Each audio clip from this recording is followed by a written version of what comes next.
Next 636 question చూడండి. This is the 636. So alloying is a method of dash the properties of a metal. అల్లాయింగ్ అని అంటే ఏంటి? అల్లాయిస్ని తయారు చేయడం. అల్లాయింగ్ అంటే ఏంటిది? అల్లాయిస్ని తయారు చేయడాన్ని ఏమంటారు? అల్లాయింగ్ అంటారు. మనం ఏం చేస్తామంటే దాని యొక్క ప్రాపర్టీస్ని మనం ఇంప్రూవ్ చేస్తాం. ఏ ప్రాపర్టీసు?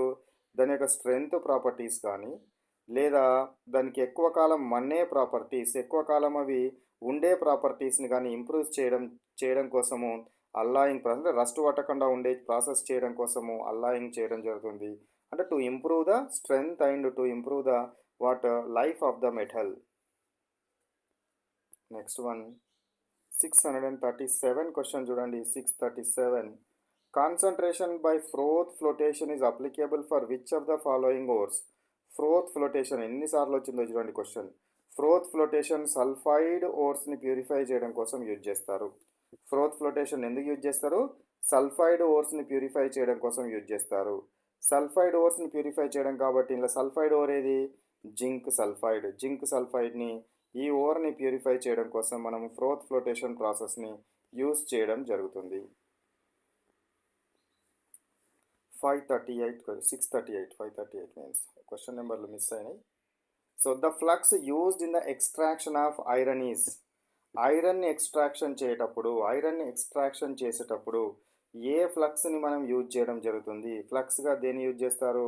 కాల్షియం కార్బోనేట్ని యూజ్ చేస్తారు. అంటే కాల్షియం కార్బోనేట్ కెమికల్ని మనం ఫ్లక్స్గా యూజ్ చేయడం జరుగుతుంది. సో ఇది ఎక్స్టర్నల్ సబ్స్టెన్స్ ఎందుకు యూజ్ చేస్తామనంటే, ఫ్లక్స్ అంటే ఏంటి అని అంటే మెటల్ ఓర్ యొక్క టెంపరేచర్ని, అంటే ఓర్ యొక్క మెల్టింగ్ పాయింట్ని తగ్గించి తొందరగా రియాక్టివిటీలో పార్టిసిపేట్ చేయడం కోసము యూజ్ చేస్తాం. సో దీని రోల్ ఏంటి అంటే, కాల్షియం కార్బోనేట్ని కనుక నేను హీట్ చేస్తే ఇది కాల్షియం ఆక్సైడ్ ప్లస్ కార్బన్ డైఆక్సైడ్గా మారుతుంది. ఇప్పుడు ఈ Fe2O3 ఓర్ ఏదైతే ఉన్నదో, ఈ Fe2O3 ఓర్ తోటి చార్కోల్ పౌడర్ని కలిపి మనం ఏం చేస్తామంటే హీట్ చేస్తాం. చార్కోల్ పౌడర్ని కలిపి హీట్ చేస్తే ఏమవుతుంది? చార్కోల్ పౌడర్ రెడ్యూసింగ్ ఏజెంట్ కాబట్టి ఐరన్ Fe2O3ని నుంచి ఆక్సిజన్ని తీసివేసి Feగా రియాక్షన్ చేస్తుంది, మరియు కార్బన్ మోనాక్సైడ్ వస్తుంది. వచ్చిన కార్బన్ మోనాక్సైడ్ ఇక్కడ ఉన్న కార్బన్ డైఆక్సైడ్ తోటి కలిసి దేనిగా మారడం జరుగుతుంది అని అంటే, కార్బన్ డైఆక్సైడ్ కాదు, చార్కోల్ పౌడర్ తోటి కలిసి నాకు దేనిగా మారుతుంది అని అంటే carbon dioxide, not carbon monoxide, carbon dioxide charcoal powder తోటి కలిసి కార్బన్ మోనాక్సైడ్గా మారుతుంది. ఇక కార్బన్ మోనాక్సైడ్ అనేది పవర్ఫుల్ రెడ్యూసింగ్ ఏజెంట్ కాబట్టి ఇంకా Fe2O3 ఏమన్నా మిగిలి ఉంటే దాన్ని కార్బన్ మోనాక్సైడ్ దేనిగా మారుస్తుందంటే ఐరన్ ప్లస్ కార్బన్ డైఆక్సైడ్గా మారుస్తుంది. ఓకే, ఈ విధంగా మనకు ఇందులోపల లైమ్ స్టోన్ ఉపయోగపడడం జరుగుతుంది. ఉపయోగపడుతుంది. ఇక కాల్షియం ఆక్సైడ్ మనకి ఇక్కడ ఏం పనిచేసినట్టు కనబడతలేదు, కానీ ఇందులోపల ఈ ఓర్ లోపల SiO2 అనే ఒక ఇంప్యూరిటీ ఉంటుంది. సిలికా ఇంప్యూరిటీ కాల్షియం ఆక్సైడ్ తోటి కలిసి నాకు కాల్షియం సిలికేట్గా మారుతుంది. CaSiO3 కాల్షియం సిలికేట్గా మారుతుంది. ఈ సిలికేట్ను మనము బయటకు తీసివేయడం, మనం హోల్స్ ఉన్న గరిటెల ద్వారా తీసివేయడం జరుగుతుంది కాల్షియం సిలికేట్ని. Next 539th question. The principle behind froth flotation is. Froth flotation దేన్ని బేస్గా చేసుకొని అది మనకు తయారైంది, ఉపయోగిస్తున్నాము. దేన్ని బేస్గా చేసుకొని మనం ఉపయోగించడం జరుగుతుంది అని అంటే, preferential wetting of ore gangue పార్టికల్సా, డిఫరెన్స్ ఇన్ స్పెసిఫిక్ గ్రావిటీయా, మ్యాగ్నెటిక్ ప్రాపర్టీసా ఏంటిది?